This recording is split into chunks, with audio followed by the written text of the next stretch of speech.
When I showed up here on the 29th of June of 1970, I knew that I was a very fortunate person, very blessed to have been invited to come and join the Brigade of Midshipmen, but I had no full appreciation for where that journey would take me.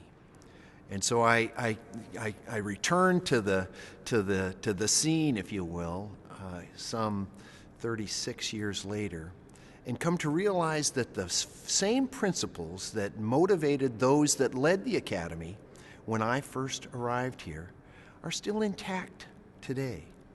But to be able to come back and be in charge of the premier institution that polishes the diamond is an honor that, quite frankly, defies description.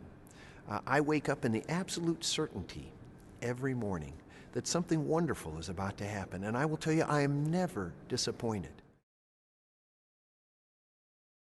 There's something very special and unique about the United States Naval Academy that is a higher calling. I'm not saying that we're perfect. It's not necessarily in the achievement of those aspirational goals, but rather the pursuit that makes us who we are. And yet our goal is to have them so motivated that when they get that diploma and they run across that stage and celebrate with their friends and family, and most assuredly the superintendent and his wife, they see themselves on a trajectory to make a difference in America for the rest of their lives. Some will be professors, some are going to be, captains of industry, and yet if they start with this foundation of ethical behavior, and if they start from a position of, I know the right thing to do and I will do it even when others aren't looking, then they will be successful, and in turn our nation will be well served.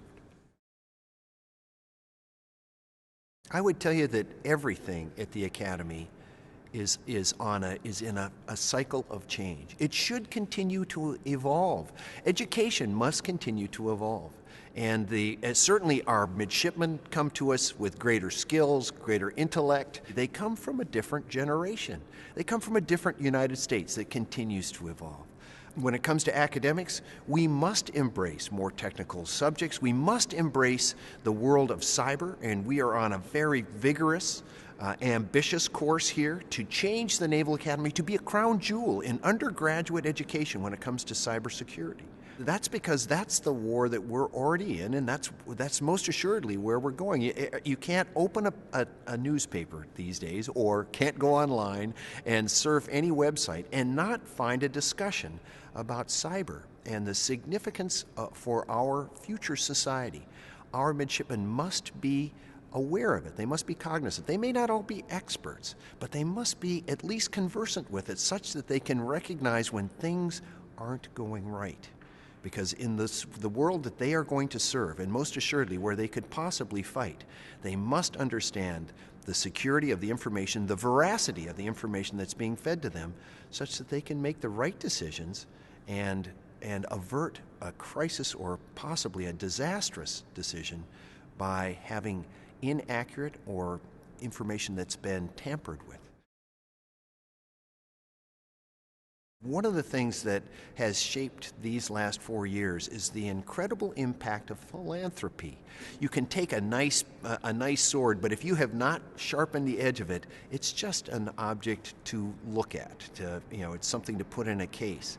But if you intend to use it, then you need to be able to put that edge of excellence, if you will, on that sword. Everything that I touch around here has in one way or another been shaped by private philanthropy. I mean, you can say, well, if it's academics, we have people that fund our chairs and provide some of the most brilliant guest speakers and lecturers and permanent professors. You talk about the moral development. Our Stockdale Center is the envy of the nation and is constantly cited as a repository for the latest in thinking in terms of ethical leadership and integrity. And if you talk about our physical mission, the athletic prowess of our midshipmen, every time you sit in a bench, every time you go to an affair that involves Navy athletics, somebody has helped by bringing their private finances to make that experience a better experience, something that is more meaningful for the midshipmen first and foremost, but also for all of us to enjoy and to cheer and to celebrate the qualities of the Brigade of Midshipmen. I have been so inspired by those that have been willing to contribute from every walk of life. Some who have been fabulously successful in private business, and many of whom are just regular folks like you and me that, we don't have a lot of money, but we believe that where we can invest it to make the greatest amount of difference is here at the Naval Academy. You can't sit in this hall and not remember all that they have given and all that they continue to provide to make the midshipman's experience and ultimately the benefit to the nation. I mean, they enhance it in every way. And sometimes it's just the little extra bit that makes all the difference in terms of whether this is just a great school or whether it's a world-class institution. And I firmly believe it's the latter. I took inspiration from Farragut. And, here you are back in the Civil War, and he's strapped into the rigging of the USS Hartford, and the first ship, the Tecumseh, runs across a mine and sinks within less than 2 minutes. All hands on board lost. And so he hollers down to Captain Drayton. He wants to know what's going on because Drayton's down at a lower level. He hopes that Drayton can see what has just transpired. And so he says, "So what's happened?" Drayton hollers back, "Torpedoes," which of course, at that time was what they called mines. And he's faced with this choice. And as I look at our time here at the Naval Academy, what I've attempted to convince the midshipmen is that you can overcome just about any obstacle if you just keep your speed up, if you just keep working at it, you keep running, you never give up. Not uncommonly, when we're getting going, I'll shout out to the midshipmen the very same words that Farragut uttered those many, many years ago: "Damn the torpedoes!" And they uniformly respond, "Full speed ahead."